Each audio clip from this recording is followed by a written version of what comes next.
Welcome to NarrativeNook audio tales where enchanted stories come to life. If you enjoy our stories, please subscribe, like and share to support our channel. Enjoy listening.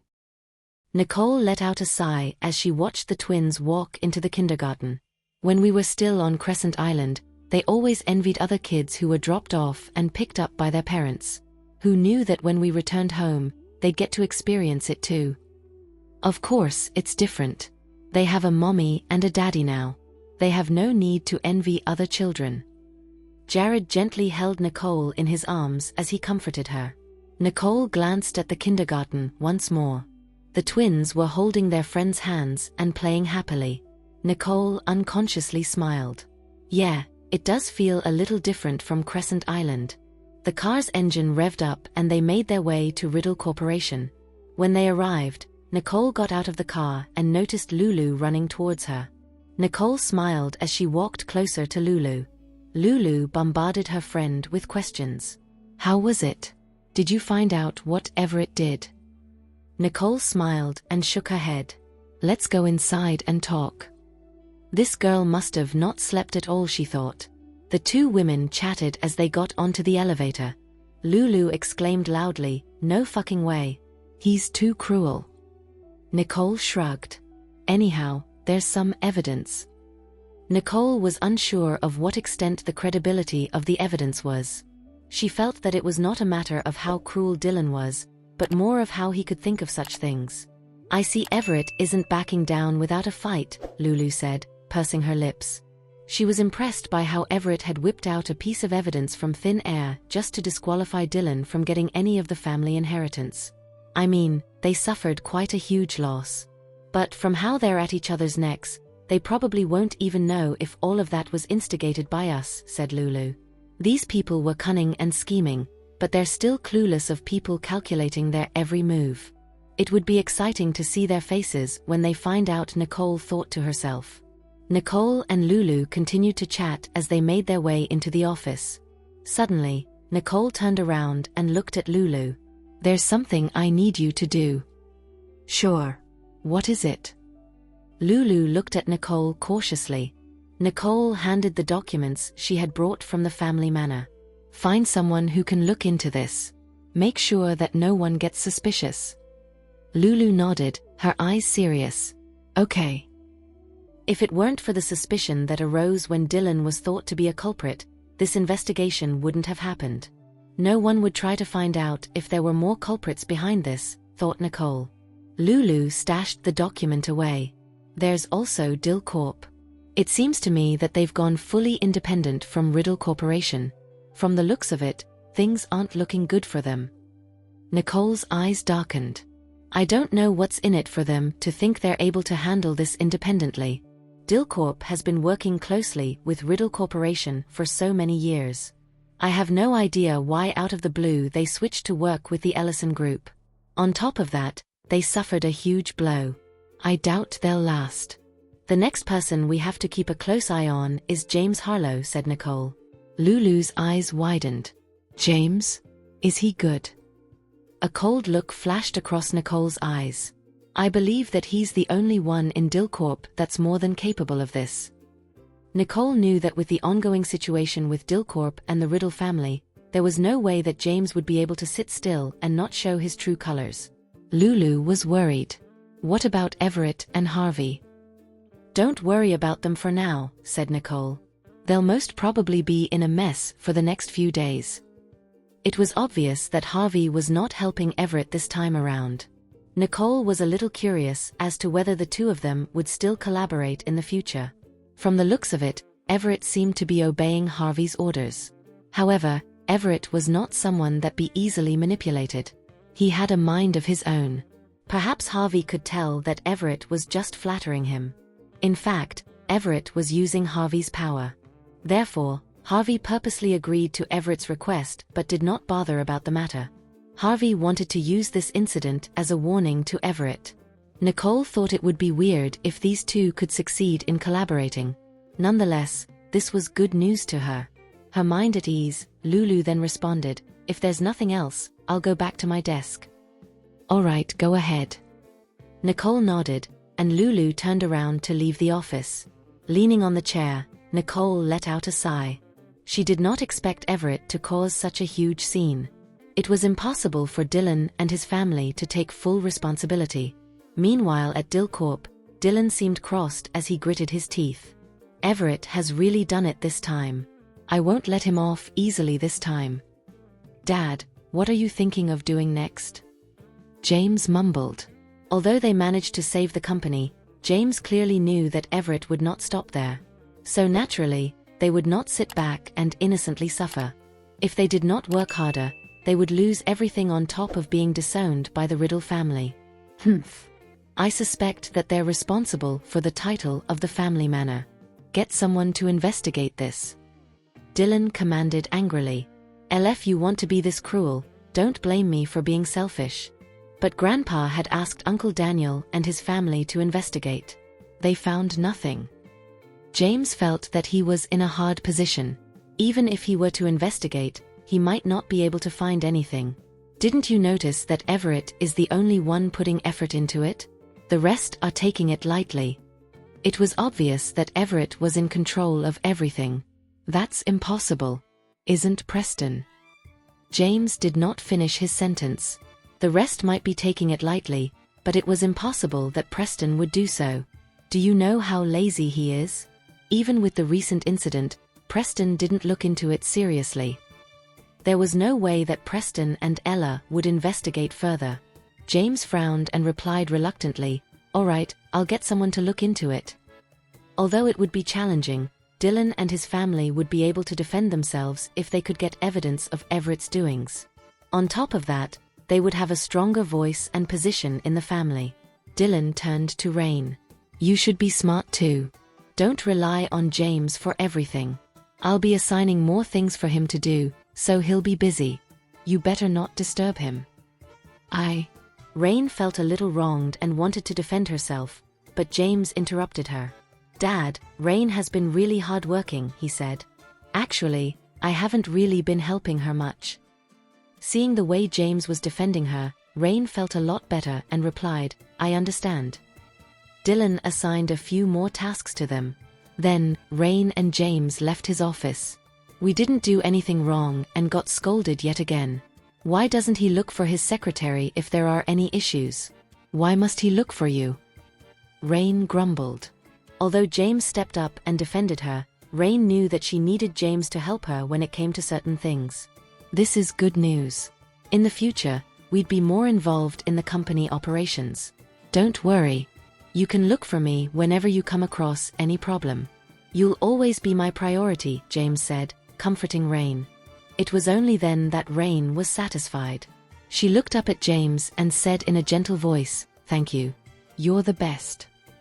James lightly patted Rain's shoulder. "Everything's fine, as long as you're okay. Go ahead." "Okay." Rain nodded and left. James followed after her.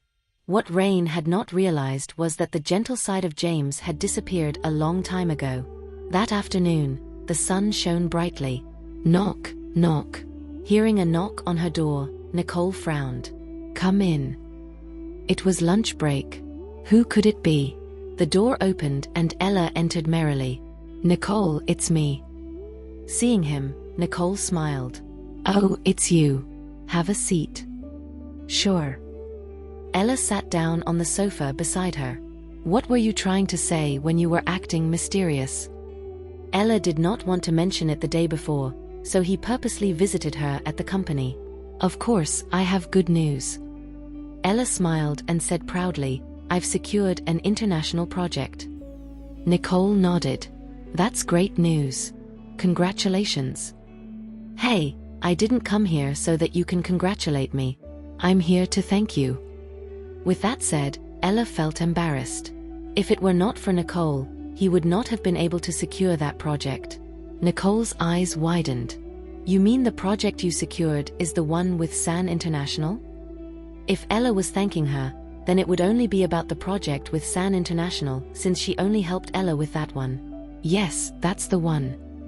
Ella was in high spirits as he told the story about what happened. "When we were bidding for it, it was extremely competitive. The other companies also gave excellent proposals. On top of that, Bay Corp was the best contestant out of all. I actually thought that we would fail. Luckily, they got the opportunity. Ella knew that the achievement was because of Nicole's help. Otherwise, they would not be able to compete with Bay Corp's status. But because of Nicole's help in creating a perfect proposal, the organizer went with them. While listening to Ella narrate the whole story, Nicole smiled. Deep down, she thought about how fast Ella grew. Although she helped him with the proposal and gave advice, the entire process and final bid was all done by Ella along with his team. Not to mention, they succeeded. No one could have imagined that. Nicole, why aren't you saying anything? After Ella had finished speaking, Nicole still remained silent. Ella could not tell what she was thinking. Ella, you're actually capable of doing things on your own now. The only thing you're lacking is confidence, Nicole said, giving him some constructive criticism. Really? Ella's eyes glimmered as Nicole praised him. Of course. I wouldn't lie to you.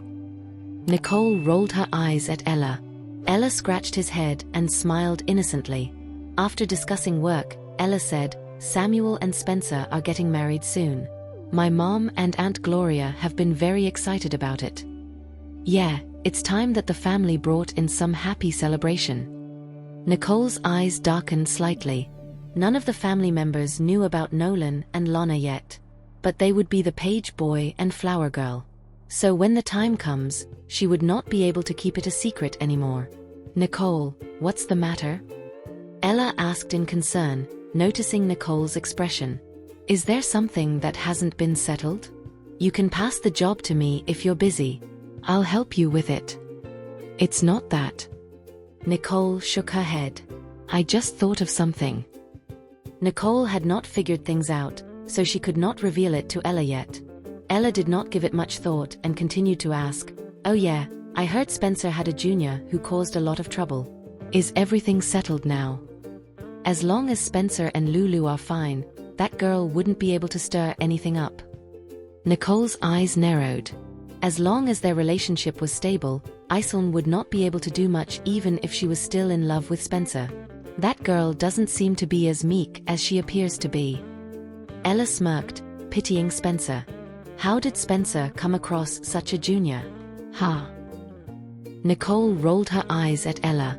You should stop worrying about other people's love life. Put more effort into your own. I'm not in a rush. After all, I still have my brother before me. Ella shrugged his shoulders as if he did not care. Emery was still single, so why should he be worried? After all, his current focus was on the company. He wanted to build Bay Corp on his own and stop it from turning into a burden to the head office. His ultimate wish was for Bay Corp to develop alongside the head office. He would not allow Bay Corp to drag them down. Knock, knock. As the two were chatting, an impatient knock came from the door. Nicole's eyes turned serious. Come in. Lulu opened the door and entered. Nicole, Spencer and Iselin are injured. I have to go to the hospital. Nicole instantly grew worried. What happened? I'm not sure either, but I'll go over and check on the situation. Lulu was in a hurry too. She wanted to request for leave. I'll go with you, said Nicole, rising to her feet. I should go instead. I can drive faster. Ella turned to Lulu. Is that fine? Thank you. Lulu looked at Nicole. I'll head over now. I'll call you once I get any updates. As soon as she finished speaking, Lulu and Ella quickly left. Nicole furrowed her eyebrows. Why would Spencer and Iselin get hurt at the same time? I wonder how they are. On the other hand, soon, Ella and Lulu reached the hospital. Both of the emergency rooms were lit with red signs outside. The corridor was in pin-drop silence. The whole atmosphere felt heavy. How did Spencer get hurt with that lady at the same time? Ella mumbled in doubt. Previously, he had just said that this lady was sly. And then, such a thing happened. No one could blame Ella for overthinking it. As long as Spencer's fine, the rest isn't important. Lulu's gaze was fixed on the emergency room. Her tone was firm. Although it may seem suspicious to the rest, Lulu had faith in Spencer. Therefore, she only wished for Spencer to be safe. That's true. I just hope Spencer only has you in his heart. Ella shrugged his shoulders. He would not fault Lulu for being this calm since Spencer gave her a lot of reassurance. Lulu glanced at Ella. If there's nothing else, you should go ahead and finish your work. I'll stay here. No, I'll leave after we're sure Spencer is fine. If Ella were to leave at that moment, he would be attacked by a crowd. Moreover, he was quite worried about Spencer as well. Then, keep quiet, Lulu said coldly. Her gaze turned to the emergency room again. Ella was stunned for a moment. Then, he shrugged his shoulders, understanding that Lulu was in a bad mood. He was taken aback by what he witnessed. Lulu cared for Spencer more than anyone thought. Spencer is lucky to have you. Ella took a few steps away and waited at the side.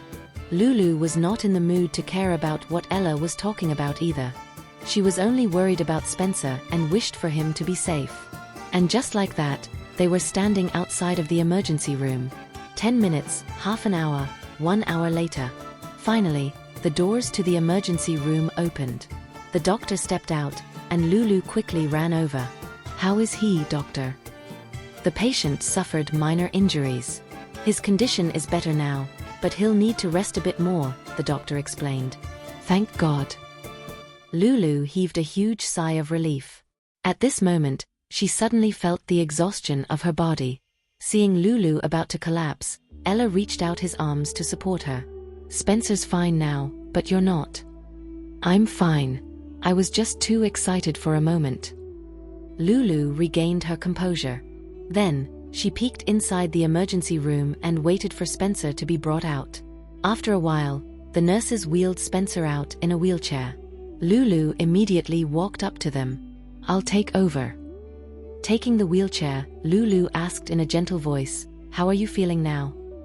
I'm feeling okay. Spencer lightly patted Lulu's hands to comfort her.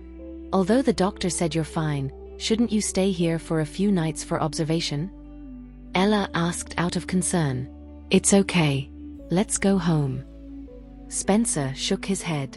He knew his body well, and the doctor had told him that his injuries were not serious while they were inside. Lulu replied, All right, I'll send you home. I'll get the car. Ella left as soon as he said that. After Lulu settled the bills and documents, she wheeled Spencer out of the hospital. Ella and Lulu helped Spencer into the car, and they left. When the car was on the road, Ella suddenly remembered something. Oh yeah. Didn't they say that your junior was also sent to the hospital at the same time? Is it fine for us to leave like that? Her personal assistant is there. They'll take care of her, Spencer replied briefly. He shut his eyes to rest. Ella frowned in doubt. He had a feeling that Spencer was avoiding the conversation. Did something really happen? Seeing that Spencer did not want to talk about it, Lulu glared at Ella as a warning. Then, Ella chose to remain silent. If he was curious, he could find out the whole situation later.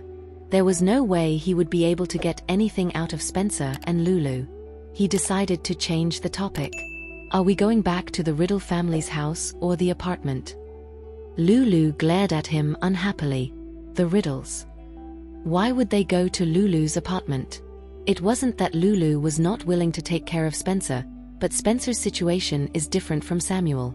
A minor injury would not require special care. Moreover, Lulu felt that Ella's question carried an implicit meaning. However, she did not dwell on the matter. Spencer glanced at Ella and said, You should focus on driving. Okay. Ella responded and continued driving. I did this for you, Spencer. And yet, you chose your lady over your cousin. No wonder it took you so long to get a wife. Ella sent Spencer and Lulu back to the Riddle family's house. Seeing Spencer return home with wounds and being carried by Lulu, Gloria's eyes widened hugely. What happened? It's nothing. I got injured while working, Spencer answered. He tried his best to sound as relaxed as possible. How could you get injured at work? Gloria was confused, especially since Spencer was not at a high-risk job. Accidents can happen, Spencer justified. Lulu could tell that Spencer was not willing to talk more about it, so she tried to save the situation. Aunt Gloria, why don't we let him rest in the room first? Hearing this, Gloria stopped questioning and said, yes, we should let him rest first. Lulu helped Spencer upstairs, while Gloria followed behind. When they reached the first floor, Samuel, who had heard the commotion, came out from his room. As he saw Spencer, Samuel teased and said, are you trying to be like me? My condition isn't as serious as yours. Spencer rolled his eyes at Samuel and entered his room. Gloria warned Samuel angrily, you better stay away. He's already injured, and you still have the mood to joke around. Mom, don't worry. His injuries don't look serious at all. Samuel shrugged his shoulders. What injury could Spencer suffer from playing the violin? He was unlike Samuel, who was involved in sports. Go back and rest. Gloria glared at Samuel. Then, Samuel could only return to his room obediently. Still, he thought that there was nothing serious about Spencer's condition. It was his mother who was acting up. After Lulu had helped Spencer settle down, she looked at the time. I should head back now. Seeing that Lulu was about to leave, Gloria tried to make her stay. Even if you return to the office now, everyone would have left already. Why don't you stay for dinner? Stay here. Even if you're not going back to the office, you'll be eating alone at the apartment, Spencer added. Lulu looked at them for a moment and bit her lip. Okay then. In that case, you can stay here for now. I'll check and get the butler to prepare dinner. Gloria left the room with a smile. With Lulu taking care of Spencer, it was best for Gloria to give the couple some space. As for Spencer's injuries, Gloria thought she could ask about it another time. As Gloria left, Lulu blushed. Spencer had a gentle look on his face as he said, I'm fine. You don't have to watch me. Have a seat and get some rest. He knew that while he was in the emergency room, Lulu waited outside the whole time. So, she must be exhausted by now. However, Lulu was reluctant to rest. Let me get you a glass of water. Although the doctor said Spencer's condition was not serious, and that rest was all he needed, Lulu still worried. Really, it's fine. Spencer grabbed Lulu's hand. He tugged Lulu down to sit beside him. Lulu glanced at Spencer and spoke in a soft voice. All right then, you should get some rest. Whatever happened today was really an accident, Spencer explained. Lulu, who had been trying to escape Spencer's hold, instantly froze. Then, she bit her lip and responded, I know. Actually, Lulu felt a little uncomfortable when she got the news that Spencer and Iselin were injured and sent to the hospital together. However, the discomfort she felt seemed less important when compared to Spencer's injuries. Spencer gently held Lulu's hands and continued to explain in a gentle tone. While we were rehearsing today, the hanging shelf suddenly fell. At that moment, I saw it was going to fall on Iselin. So, I stepped forward and pulled her away. That was how I got injured. He decided explaining the whole incident would be best. After all, his line of work was not a high-risk one. And yet, he suddenly got injured with Iselin. Spencer did not want Lulu to worry too much. Okay. Lulu nodded lightly. She understood that he did it to save someone else. Even if it were not Iselin, Spencer would not have sat still and watched either. While they were chatting, Spencer's phone rang. Seeing that it was Iselin's number, Spencer frowned and answered the call. Iselin. Iselin hasn't woken up yet. Could you come and visit her? The voice on the other side of the phone belonged to Iselin's personal assistant. Spencer felt troubled. She hasn't woken up? Then, you should get the doctor to check on her. At the time of the accident, Spencer had already managed to pull Iselin away. He was sure that neither of them suffered severe injuries. So why would Iselin's condition be this serious? Iselin's personal assistant choked for a second, paused for a moment and continued speaking. Mr. Spencer, could you come over and visit Iselin now? I'm worried that if something happens, I won't be able to make any decisions. Spencer was hesitant, but what if Iselin was really in a serious situation? However, Lulu had already taken over his phone and spoke calmly. First of all, you're going to find the doctor now. Then, follow whatever arrangement and decisions the doctor makes. Secondly, Spencer is also injured and requires rest. Even if he were to be there, there's not much he can do. Lastly, if you really must have someone there, I'll be there to represent Spencer. In that case, it's fine. I'll get the doctor for now, the personal assistant replied, voice quavering before she hung up the call. Having heard the busy noises from the other side of the phone earlier, Lulu's gaze darkened. She could tell that Aislinn was fine. Lulu returned Spencer's phone and reassured him, you should get some rest. Don't think about anything else. If Aislinn really gets into any problems, I'll visit her on your behalf. Forget it. Her assistant is there, and there are so many medical personnel around. She'll be fine. Spencer also understood the situation. He sighed quietly. Lulu was a little surprised. If you ignore her, aren't you ignoring your teacher's instructions? My teacher only instructed me to help care about a few things. It wasn't specified that I'll have to care about every single detail. After all, Aislinn isn't a minor anymore. She should know how to take care of herself. Not to mention, she has her personal assistant by her side. Spencer thought that as long as Aislinn did not get severely injured or was in any serious trouble, he would not be going against his teacher's instructions. All right then.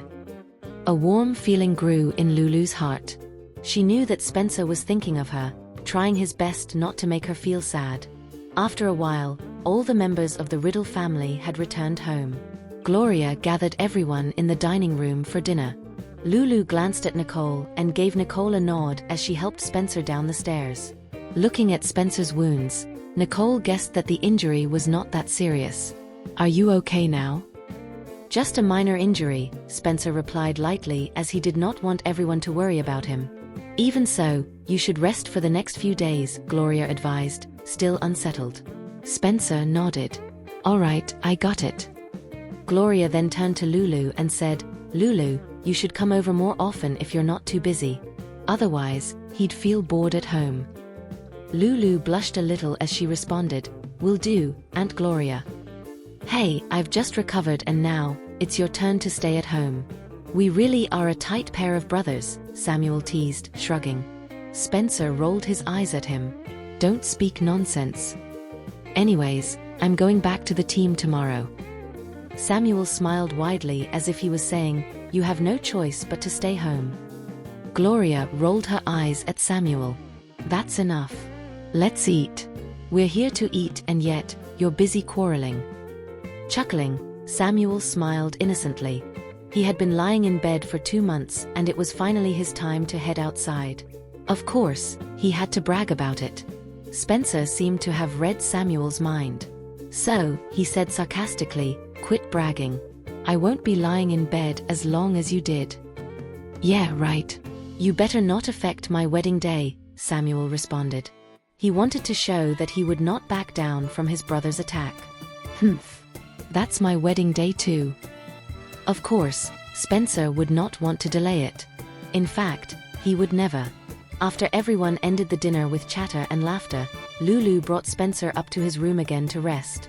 Then, she bid farewell to everyone. It's getting late, so I'll head back now. Sure. Then we won't keep you any longer. Gloria then called the butler and instructed him, Get the driver to take Lulu home, please. Of course, he responded and left to make the arrangements. Lulu initially wanted to decline, but the butler had already left, so she expressed her gratitude. Thank you, Mrs. Riddle. No need for formalities. We're going to be family. Gloria smiled affectionately. With the car prepared, Lulu left the Riddle residence. The remaining people also went back to their rooms. After coaxing Nolan and Lana to sleep, Nicole and Jared returned to their own room. You look tired. Why don't you take a relaxing hot bath? Jared suggested as he prepared the bathwater, inviting her to unwind. Nicole smiled tenderly when she saw everything was set up, including the bubble bath and scented candles. Thank you. Jared ruffled her hair lovingly. Take your time and relax. As Jared left, Nicole undressed and lowered herself into the bathtub. Lying comfortably in the warm water, Nicole slowly closed her eyes and enjoyed the tranquility. After Jared had gone out, He sat by the bed and began working on his laptop while waiting for his wife to finish her bath. After dealing with all of his emails, he realized Nicole had not come out yet. Frowning, he wondered why she was taking so long. Jared furrowed his eyebrows as he approached the bathroom door. "Nicole, are you all right?" No response came from inside. He called again, "Nicole?" Still met with silence, Jared grew concerned. He forcefully pushed the door open and saw Nicole still soaking in the bathtub, her cheeks rosy. Despite the commotion he caused barging in, she remained asleep. Realizing that she might have soaked for too long and fainted, Jared swiftly moved to the tub and lifted Nicole out of the water. Once Nicole was out of the water, she trembled as cold air hit her skin. She blinked her eyes open and saw Jared. "What's going on?" Nicole murmured softly, still drowsy. She knew Jared was holding her, but she could not comprehend why. She struggled to process what had happened earlier. "What's going on? Why don't I remember anything?" The more she tried to recall, the heavier her head felt. So she closed her eyes again. Jared figured Nicole was fine when he saw she was still conscious, so he took her to the bed and covered her with a blanket. "Nicole." Jared called softly. She mumbled in response, "I'm tired. Good night." Jared was relieved as Nicole seemed to be all right. She was just extremely fatigued. He did not disturb her further and remained seated by the bedside, monitoring her condition. As midnight approached, Nicole showed no signs of distress, and Jared finally lay down to sleep as well. The morning sunlight awakened a new day. Nicole slowly opened her eyes, frowning slightly as she sensed something amiss. "Why does it feel chilly?" She pulled up the covers, and her eyes immediately widened. "Why am I naked?" Nicole failed to recall anything. "Why am I not wearing anything? I remember soaking in the hot water last night, and I think I fell asleep." Nicole racked her brain, but she still felt puzzled. "What's going on? Did I lose my memories again?" Awake. Jared's eyes opened as he sensed Nicole's movement. Nicole felt embarrassed, so she pulled the covers and shifted away from Jared. However, Jared noticed this, and he immediately reached out, wrapping his arm around her waist and pulling her into his embrace. "Hey!" Nicole's cheeks flushed when she realized that she was pressed against Jared, naked. Jared gazed at her with a mischievous glint in his eyes. "You've tortured me all night, so how do you plan to make it up to me?" "Me? Torture?" Nicole felt unexpectedly guilty. She genuinely had no recollection of last night, but she was absolutely not going to admit that. "Really?" Jared's eyes traced down the curve of Nicole's neck, though he could not see anything due to the covers. But Nicole understood his implication. Her cheeks grew even hotter. She attempted to push Jared away and escape, deciding to simply deny everything. But Jared would not let her succeed. He tightened his hold on her as soon as she moved, planting a strong kiss on her lips.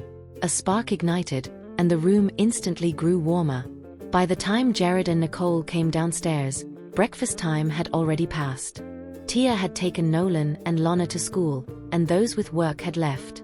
Even Daniel and Gloria were not at home. Where is everyone? Nicole felt confused. Why are they all gone? Ms. Nicole, Mr. Riddle went to the ancestral residence to keep Mr. Riddle Sr. company. Mrs. Riddle and Ms. Emma made plans together too, the butler explained. Nicole knew that her father was concerned about her grandfather, as he had been visiting the Riddle family manor for the past 2 days. Gloria and Aunt Emma were probably occupied with wedding preparations, so she refrained from asking further. Nicole belatedly realized that something was off when she arrived in the dining room. Why didn't anyone call us when we didn't come down for dinner? Not even Nolan and Lana. Furrowing her eyebrows, Nicole looked at Jared and asked, "What did you do?" It was the only explanation. Otherwise, how could no one call them for breakfast? "I simply informed Mrs. Riddle that you weren't feeling well and shouldn't be disturbed," Jared replied calmly. "But I'm not. And why did you tell my mom this?"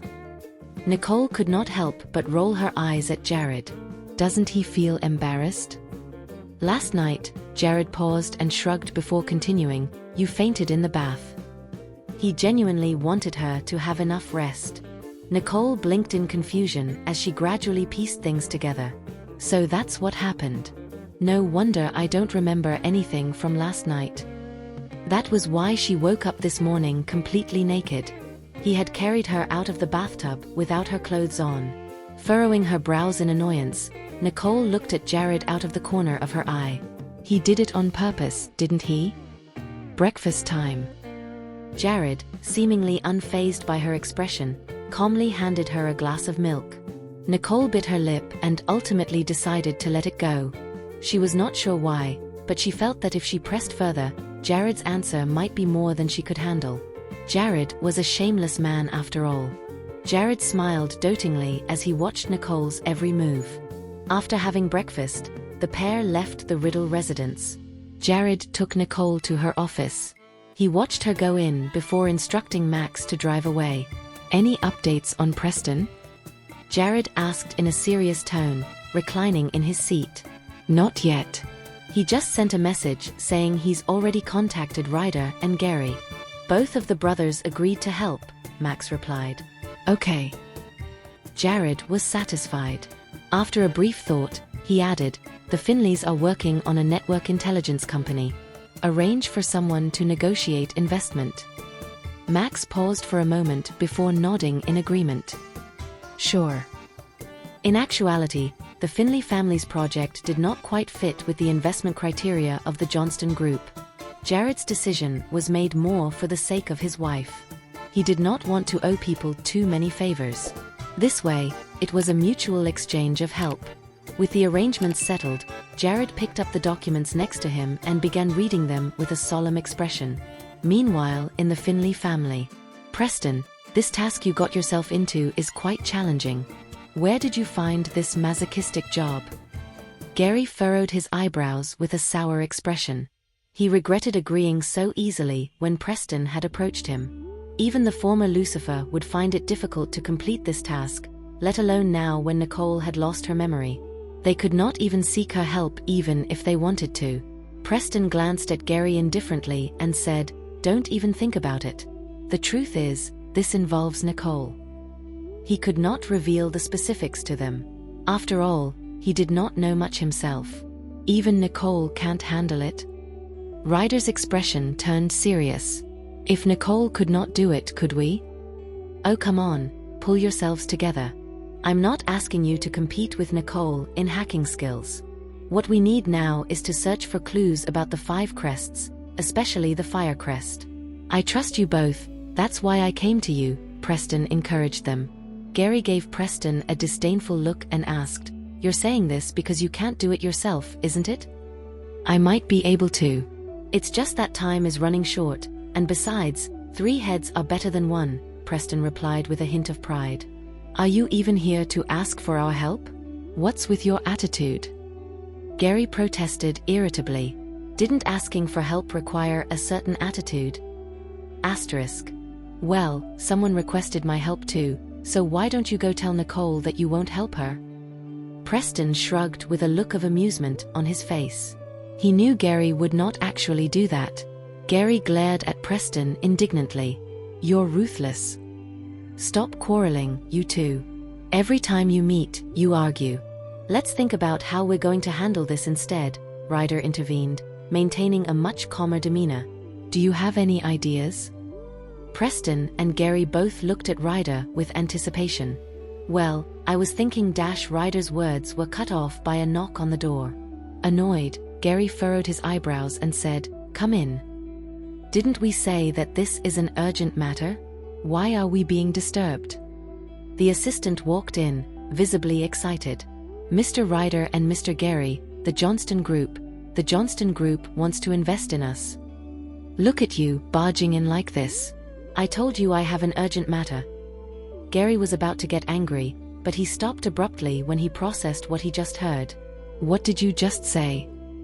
The Johnston Group contacted us. They want to invest in our artificial intelligence company, the assistant repeated. What's going on? Gary looked at Ryder with disbelief in his eyes. Thank you for listening. If you have enjoyed this story, please like and share so others can see it too. Also hit the subscription button and notification bell so you can be notified on our next release. Thank you for your support. God bless you.